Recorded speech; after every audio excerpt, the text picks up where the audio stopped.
Hi everyone, welcome you all to my channel Monika's English Tutorial. আজকে আমি তোমাদের সঙ্গে শেয়ার করতে চলেছি আরো কিছু ডেইলি ইউজ সেন্টেন্সেস যেগুলো তোমরা প্রতিদিন ব্যবহার করে থাকো। তো এর আগে যে ডেইলি ইউজ সেন্টেন্সেস গুলো আমি তোমাদের শিখিয়েছি বা লেসনে দেওয়া রয়েছে সেগুলো বেশিরভাগই দুটো ওয়ার্ড নিয়ে তৈরি হয়েছিল। তবে আজকের লেসনে দুটোর বেশি অর্থাৎ তিনটে বা তিনটের বেশি ওয়ার্ড নিয়েও কিছু সেন্টেন্স রয়েছে যেগুলো ডেইলি ইউজ সেন্টেন্সের মধ্যে পড়ে, যেগুলো রেগুলার আমরা ব্যবহার করে থাকি। So without skipping stay tune till the end. First সেন্টেন্সটা দেখো, বইটা মোড়ো। এখানে কিন্তু এই সেন্টেন্সটা দুটো ওয়ার্ড দিয়েই তৈরি। তো এটাকে আমরা ট্রান্সলেট করব কিভাবে? fold the book অর্থাৎ বইটা মোড়ো। তো এখানে বইটা এই টা বা টি যোগ থাকার কারণে এখানে বুকের আগে দা ইউজ করা হয়েছে, কারণ একটা নির্দিষ্ট বইয়ের কথা বলা হচ্ছে তাই। তো বইটা মোড়ো, fold the book। বাক্যটা দেখো, সবাই জানে। তো এটাকে আমরা কিভাবে লিখবো? everyone knows। ওকে, সবাই জানে। তো এখানে দেখো যেভাবে বাংলা সেন্টেন্স রয়েছে সেভাবেই ইংলিশে ট্রান্সলেট করা হয়েছে। এর কারণ হলো কাজটা কে করছে সেটা বলে দেওয়া রয়েছে, অর্থাৎ সাবজেক্ট এখানে রয়েছে। তো সবাই এটা হলো সাবজেক্ট, তাই বাংলা যেভাবে রয়েছে সেভাবেই ট্রান্সলেটটা হবে। নেক্সট দেখো, আমাকে ছাড়ো। এদিকে যে সমস্ত সেন্টেন্সগুলো রয়েছে সেগুলো কিন্তু বেশিরভাগই দুটো ওয়ার্ড দিয়ে তৈরি। তারপরে আমি তোমাদের তিনটের বেশি বা দুটোর বেশি ওয়ার্ড দিয়ে সেন্টেন্সগুলো দেখাবো। তো দেখো, আমাকে ছাড়ো, এটা কি হবে? Leave me. আমাকে ছাড়ো। ওকে, নেক্সট, বুদ্ধি খাটাও। এখানে বুদ্ধি খাটাও বলতে দেখো এই সেন্টেন্সটার মধ্যে বুদ্ধি, এর জন্য আমরা ব্রেন ইউজ করব। কেন ব্রেন ইউজ করব?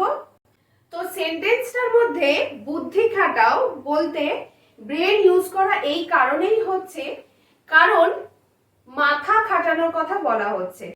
অর্থাৎ তুমি যখন কিছু ভাবছো তখন তুমি কি করছো? তোমার মাথাটা ইউজ করছো সেখানে, অর্থাৎ ব্রেনটাকে কাজে লাগাচ্ছো। ব্রেনটা কাজে লাগিয়ে তুমি কোনো জিনিস মনে করার চেষ্টা করছো। তাই যেহেতু এখানে ব্রেনের ইউজ হচ্ছে তাই বুদ্ধি, এর জন্য ব্রেন ইউজ করব। ওকে, তাহলে বুদ্ধি খাটাও, ইউজ ইওর ব্রেন।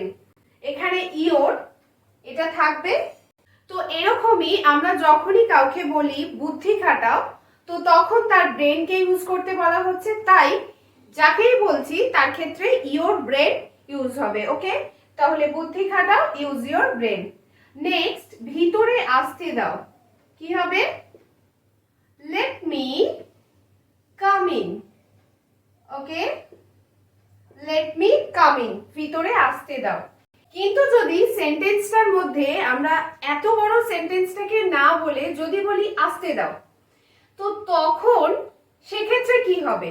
ভিতরে আসতে দাও, এটা সেন্টেন্সটা একটু বড় হয়ে যাচ্ছে। তো আমরা ডেইলি ইউজ সেন্টেন্সের মধ্যে, অর্থাৎ আমরা যে রেগুলার কথা বলি তার মধ্যে কোনো কোনো সময় আমরা এই সেন্টেন্সগুলোকে আরো শর্ট করে বলি। কিভাবে শর্ট করে বলি? দেখো, ভিতরে আসতে দাও, এটাকে আমরা ভিতরে না বলে বলি আসতে দাও বা বলি ঢুকতে দাও। তো তখন সেক্ষেত্রে আমরা সেন্টেন্সটা কিভাবে লিখব? সেন্টেন্সটা তখন লেট মি ইন হয়ে যাবে। ওকে, যদি বলি শুধুমাত্র আসতে দাও বা ঢুকতে দাও সেক্ষেত্রে লেট মি ইন। কিন্তু যদি হয় ভিতরে আসতে দাও, লেট মি কাম ইন। ওকে, তোমরা দুটোই ইউজ করতে পারো। তোমরা লেট মি ইনও ইউজ করতে পারো আর লেট মি কাম ইনও ইউজ করতে পারো। দুটোর মিনিং কিন্তু সেম, শুধু সেন্টেন্সটা একটু শর্টের ব্যাপার রয়েছে। নেক্সট দেখো, যোগাযোগ রেখো।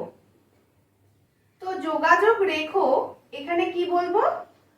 কিপ ইন টাচ, অর্থাৎ যোগাযোগ রেখো। নেক্সট, কিছুদিন পরে। কিছুদিন পরে, তাহলে কি হবে? আ few days letter, few days পরে।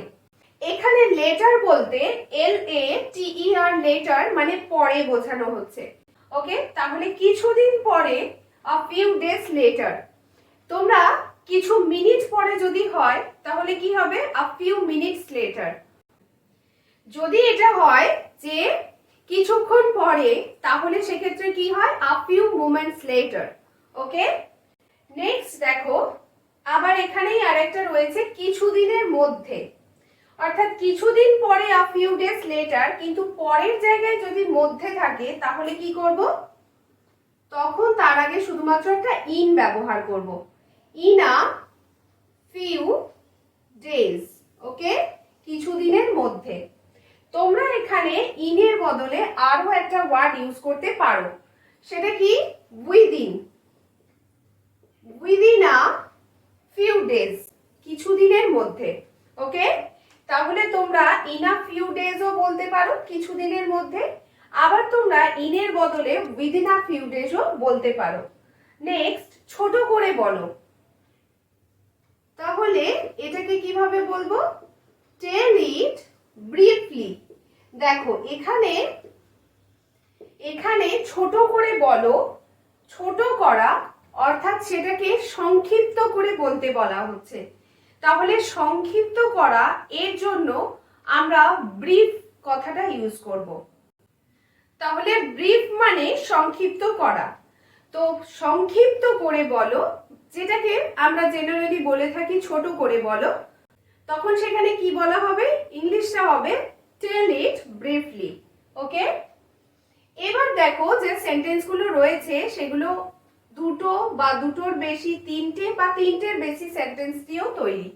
তো এই ধরনের সেন্টেন্সকে আমরা কিভাবে ট্রান্সলেট করব? এই ধরনের সেন্টেন্সকে ট্রান্সলেট করব কিভাবে দেখে নাও। আমার থেকে দূরে থাকো।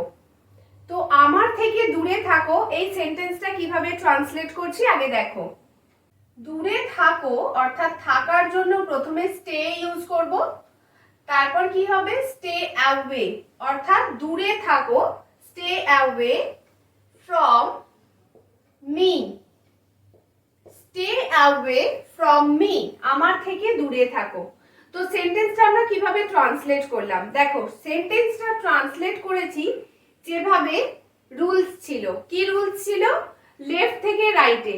দেখো, থাকো এর জন্য প্রথমে স্টে ইউজ করেছি, তারপরে দূরে এর জন্য অ্যাওয়ে ইউজ করেছি, অর্থাৎ দূরে থাকো স্টে অ্যাওয়ে, থেকে তারপরে আমার, থেকে তার জন্য ফ্রম, এবং আমার তার জন্য মি ইউজ করেছি। তাহলে আমার থেকে দূরে থাকো stay away from me.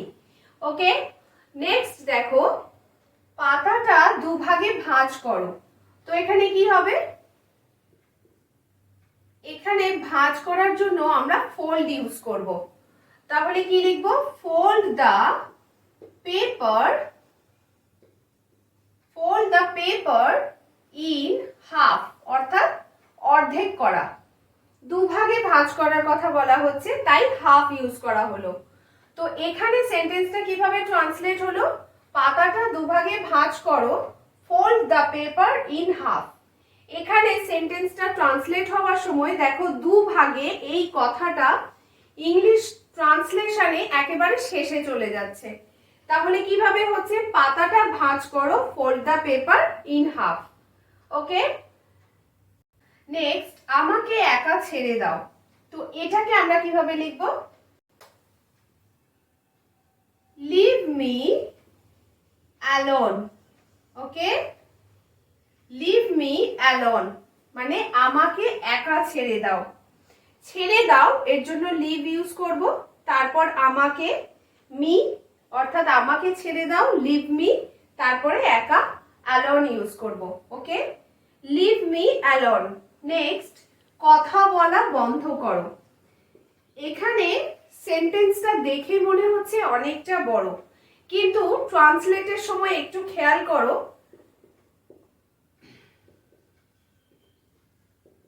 Just দেখো দুটো ওয়ার্ড দিয়ে তৈরি হচ্ছে। কি? কথা বলা বন্ধ করো, স্টপ টকিং। ওকে, তাহলে স্টপ টকিং দুটো ওয়ার্ড নিয়ে এত বড় সেন্টেন্সটা তৈরি হলো। কখনো কখনো এরকম হয় যে ইংলিশ সেন্টেন্সটা অনেক বড় হয়, বাংলা সেন্টেন্সটা তখন খুব ছোট হয়ে যায়। আবার কখনো কখনো বাংলা সেন্টেন্সটা অনেক বড় দেখে মনে হলেও ট্রান্সলেশনের সময় খুব ছোট হয়ে যায়। তো সেরকমই দেখো, বন্ধ করা এর জন্য স্টপ ইউজ করা হয়েছে, আর তারপরে কথা বলা এর জন্য টক ইউজ করা হয়েছে। তো তাহলে কথা বলা বন্ধ করো, স্টপ টকিং। নেক্সট দেখো, আমার কাজ শেষ, I've finished. I've finished. ওকে, তো I've finished মানে হচ্ছে I have finished. ওকে, মানে আমার কাজ শেষ। এবার দেখো এখানে আরো একটা আমরা ইউজ করতে পারি I have finished এর বদলে। কি ইউজ করতে পারি? I'm done, মানে আমার হয়ে গেছে, আমার কাজ শেষ, I'm done. ওকে, তাহলে কি হলো? আমার কাজ শেষ, I've finished or I'm done.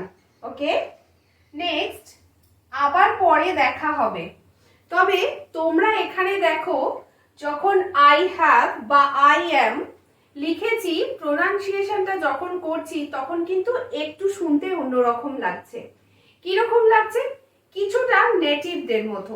দেখো এখানে একটা কন্ট্রাক্টেড ফর্মের ব্যবহার হয়েছে। আমি কন্ট্রাক্টেড ফর্ম কি, কন্ট্রাক্টেড ফর্মের প্রোনাউন্সিয়েশন কি, কিভাবে ইউজ করা হয় এবং কিভাবে তৈরি করা হয় তার ভিডিও আমি এর আগে করে রেখেছি। তো তোমরা যারা আমার চ্যানেলে নতুন রয়েছো, যারা এখনো পর্যন্ত এই কন্ট্রাক্টেড ফর্ম তৈরির রুলসটা শেখোনি, তারা আমি ডেসক্রিপশন বক্সে লিংক দিয়ে দেব, সেখান থেকে তোমরা কন্ট্রাক্টেড ফর্মের ব্যবহার দেখে নিয়ে শিখে নিতে পারো যে কিভাবে কন্ট্রাক্টেড ফর্ম তৈরি হয় এবং তার প্রোনাউন্সিয়েশন কি হয়। তো এখানে কন্ট্রাক্টেড ফর্ম ব্যবহারের জন্যই এরকম প্রোনাউন্সিয়েশন হয়েছে। তাই কন্ট্রাক্টেড ফর্মের ব্যাপারে ডিটেলস জানতে অবশ্যই ডেসক্রিপশন বক্স থেকে লিংকে ক্লিক করে ভিডিওগুলো শেষ পর্যন্ত দেখে নাও। নেক্সট দেখো, আবার পরে দেখা হবে। কি হবে? তাহলে এর জন্য, আবারের জন্য আমরা again এই কথাটা প্রথমে ইউজ করতে পারি। তো কি হবে? again see you later. ওকে, আবার পরে দেখা হবে। তো আবার পরে দেখা হবে, again see you later, তোমরা এটাও বলতে পারো। আবার again এটাকে অন্য জায়গাতে বসিয়েও সেন্টেন্সটা ফর্ম করতে পারো। কিভাবে? again see you later, or you can also say instead of this see you later again. ওকে, againটাকে তোমরা শেষে ইউজ করতে পারো। তো আজকের লেসন এই পর্যন্তই। তোমরা যারা আরো যে সমস্ত ডেইলি ইউজ সেন্টেন্সেস গুলো আমি দিয়ে রেখেছি, তোমরা যারা দেখোনি, তারা সেখান থেকে ডেইলি ইউজ সেন্টেন্সেস গুলো একবার দেখে নাও। এবং যারা প্রতিদিন লেসনগুলো দেখছো এবং ভাবছো যে ডেইলি ইউজ সেন্টেন্সেস গুলো প্রতিদিন লেসনগুলো তো দেখছি কিন্তু মনে রাখতে পারছি না, মনে রাখবো কি করে, কিভাবে কনভারসেশনে ইউজ করব, তারা খাতায় নোট ডাউন করতে পারো এবং সেগুলো প্রতিদিন একবার করে জাস্ট চেক করে নিতে পারো। প্রতিদিন পড়ার জায়গায় যদি তোমরা প্রতিদিন একবার করে দেখে নাও, জাস্ট একবার চোখ বুলিয়ে নাও, তাহলেও কিন্তু তোমাদের জিনিসটা রিমেম্বার থাকবে, তোমরা কিন্তু কখনোই ভুলবে না। তো এই ধরনের আরো ভিডিও পেতে এবং কিভাবে স্পোকেন বলবে বা স্পোকেন কিভাবে শিখবে এর টিপস পেতে আমার চ্যানেলটি ফলো করো। এবং যারা এখনো পর্যন্ত আমার চ্যানেলটিকে সাবস্ক্রাইব করোনি, তারা আমার চ্যানেলটি সাবস্ক্রাইব করে দাও এবং পাশে থাকা বেল আইকনটি প্রেস করে দাও। যদি আজকের ভিডিওটা তোমাদের ভালো লেগে থাকে তাহলে অবশ্যই একটা লাইক এন্ড শেয়ার করো এবং কমেন্ট করে জানাও যে ভিডিওটা তোমাদের কতটা হেল্পফুল হলো এবং কতটা ভালো লাগলো। দেখা হচ্ছে তোমাদের সঙ্গে পরের লেসনে পরবর্তী কন্টেন্ট নিয়ে। ততক্ষণ পর্যন্ত তোমরা সুস্থ থাকো, ভালো থাকো।